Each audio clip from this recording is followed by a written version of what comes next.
আজ 30শে মে, আমার দাদুর মৃত্যুদিন। আজ থেকে ঠিক 8 বছর আগে তুমি আমাদের সকলকে ফাঁকি দিয়ে না ফেরার দেশে চলে গিয়েছিলে দাদু। আজ তুমি আমাদের মাঝে নেই ঠিকই, কিন্তু তোমার রেখে যাওয়া অফুরন্ত ভালোবাসা আর স্মৃতি আজও আমাদের সকলের মনে আছে। আমার দাদু একটা কবিতার বই লিখেছিল, সেটা নিজে পাবলিশও করেছিল এবং আমাদের সকলকে তার এক কপি করে দিয়ে গিয়েছিল। বইটি যখন লিখেছিল দাদু, তখন আমি বেশ ছোট। কবিতাগুলি পড়ে কবিতার মানে বুঝতে পারিনি। দাদুকে জিজ্ঞাসা করায় বলেছিল, যখন বড় হবি একাই বুঝে যাবি।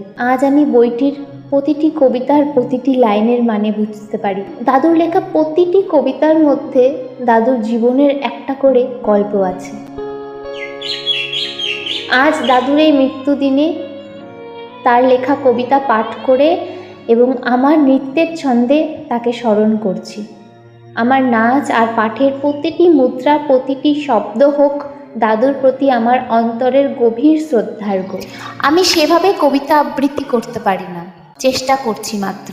আশা করি দাদুর ভালো লাগবে এবং তোমাদের সকলের ভালো লাগবে। ওপারে ভালো থেকো দাদু, তোমার সৃষ্টি আর ভালোবাসা চিরকাল আমাদের পথ চলার প্রেরণা হয়ে থাকবে।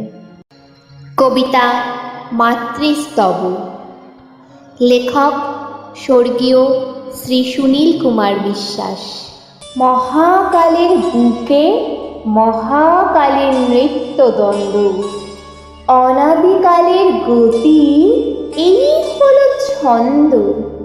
অচেতন মহাকাল চঞ্চলা প্রকৃতি, মূলাধারী কুণ্ডলিনী শক্তি রূপে হয় তার ইচ্ছায় জীব মৃত্যু পথে ধায়।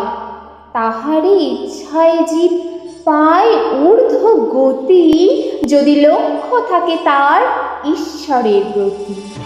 অচেতন মহাকাল যদি চেতন পায়, নর দেখে নারায়ণ তখন দেখা পায়।